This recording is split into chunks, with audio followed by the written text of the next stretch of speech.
Πάμε να συναντήσουμε τον κύριο Νικόλαο Κοντούλα, υποψήφιο ευρωβουλευτή με τη δημιουργία κοινότητα πολιτών από τα κόμματα που δεν έχουμε πολλές φορές τη δυνατότητα να κουβεντιάζουμε, είτε προεκλογικά είτε σε κανονικό καιρό. Καλησπέρα από τα Γιάννα, σας ευχαριστώ που είστε μαζί μας.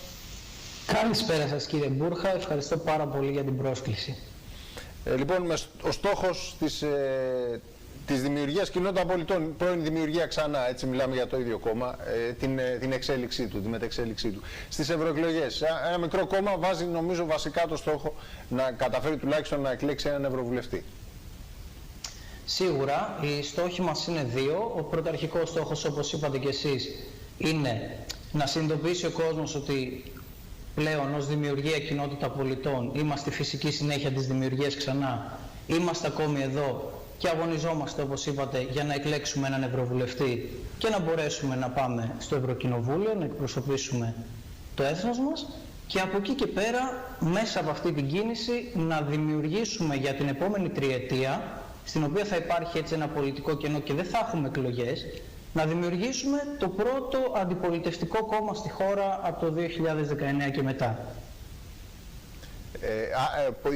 Τα περισσότερα κόμματα, ακόμα και η κυβέρνηση, για να είμαι ειλικρινής, η Νέα Δημοκρατία, έχουν το μυαλό τους όχι ακριβώς στις ευρωεκλογές, αλλά στην επόμενη μέρα και κυρίως στις επόμενες εθνικές εκλογές. Αυτό αλλοιώνει και το χαρακτήρα και το νόημα των ευρωεκλογών, για να είμαστε απόλυτα ειλικρινείς, έτσι, και προσωπικά δεν το βλέπω με ιδιαίτερα θετικό μάτι. Κοιτάξτε, δυστυχώς η Ευρωπαϊκή Ένωση και η Ελλάδα σαν μέλος της δεν έχει φτάσει ακόμη σε εκείνο το σημείο της ευρωπαϊκής ολοκλήρωσης, ώστε να μπορούμε να λέμε κι εμείς ότι οι ευρωπαϊκές εκλογές όντως έχουν τόσο ιδιαίτερο νόημα που θα αποτυπώσουν, ας πούμε, το πολιτικό γίγνεσθε το ευρωπαϊκό. Γι' αυτό δυστυχώς, ξαναλέω, και εμείς εδώ στην Ελλάδα τις χρησιμοποιούμε σαν μια εθνική κάλπη, σαν μια μεγάλη δημοσκόπηση. Στην πραγματικότητα είναι πάρα πολύ σημαντικές, γιατί περίπου το 80% των αποφάσεων που παίρνονται για την καθημερινότητά μας σαν Έλληνες παίρνεται μέσα από τα ευρωπαϊκά όργανα. Οπότε είναι πάρα πολύ σημαντικό το ποιους θα στείλουμε εκεί, έτσι. Αλλά παρόλα αυτά, αυτό συνδυάζεται με την πραγματικότητα που αναφέραμε πριν και μπορούμε να δημιουργήσουμε, χάρη στη συγκεκριμένη εκλογική αναμέτρηση, ένα αντιπολιτευτικό ρεύμα, ένα αντιπολιτευτικό κόμμα που θα έρθει να καλύψει αυτό το κενό. Αυτό το κόμμα είναι η δημιουργία. Για το διάστημα που έχετε πορευτεί μετά τις εθνικές εκλογές, όπου το αποτέλεσμα τότε ήταν οδυνηρό, με την αποχώρηση του προηγούμενου ηγέτη του συγκεκριμένου κόμματος, το διάστημα αυτό πώς έχει κυλήσει, ικανοποιητικά, αισιόδοξα, ότι υπάρχει ανάγκη βάσει των αναγκών της κοινωνίας για ένα τέτοιο χώρο, για ένα τέτοιο κομματικό φορέα, για να είναι εδώ, για να συνεχίσει να λειτουργεί και να πρεσβεύει αυτά που πρεσβεύει. Ακριβώς. Εμείς στην ουσία είμαστε αυτή τη στιγμή το μόνο φιλελεύθερο κόμμα στην Ελλάδα, έτσι. Και όταν λέμε φιλελεύθερο, εννοούμε πραγματικά φιλελεύθερο οικονομικά και όχι με το φιλελευθερισμό που κάποιοι έχουν στο μυαλό τους, τον δικαιωματισμό κτλ. Οπότε στην ουσία σίγουρα καλύπτουμε αυτό το κενό, την έλλειψη φιλελεύθερου κόμματος, αλλά όπως είπα και πριν, εμείς από το καλοκαίρι περίπου και μέχρι τα τέλη της προηγούμενης χρονιάς κάναμε συνεχώς τις ζυμώσεις μας και τις συζητήσεις μας για να δούμε στο πώς θα πορευθούμε στην επόμενη μέρα μετά Θάνου Τζίμερου. Και αυτό που κάναμε στην ουσία, όπως γνωρίζετε εσείς, ας το μάθουν και όσοι τηλεθεατές σας δεν το γνωρίζουν, κάναμε το συνέδριό μας τον Ιανουάριο, εκλέξαμε τον νέο πρόεδρο, τον κύριο Βαγγέλη Αχτσαλή, και από τότε έχουμε βγει στους δρόμους, έχουμε βγει στις γειτονιές, έχουμε βγει στις περιφέρειες, μιλάμε με τον κόσμο και ψάχνουμε να μεταδώσουμε το μήνυμά μας και εμείς από τη μία άκρη της Ελλάδας μέχρι την άλλη, για να μπορέσουμε να πετύχουμε επιτέλους μια νίκη στις ερχόμενες εκλογές. Ορίζεται η δημιουργία κοινότητα πολιτών ως φιλοευρωπαϊκή δύναμη, γιατί μπαίνει αυτή η διαχωριστική γραμμή γενικώς, αλλά και ειδικώς τώρα στις ευρωεκλογές, κόμματα που είναι ευρωσκεπτικιστές, κόμματα που αμφισβητούν την αξία και τη σπουδαιότητα της Ευρωπαϊκής Ένωσης. Είμαστε ένα αμιγώς ευρωπαϊκό κόμμα, αυτό όμως δεν σημαίνει ότι σταματάμε να πιστεύουμε στα ευρωπαϊκά έθνη και στο ελληνικό έθνος.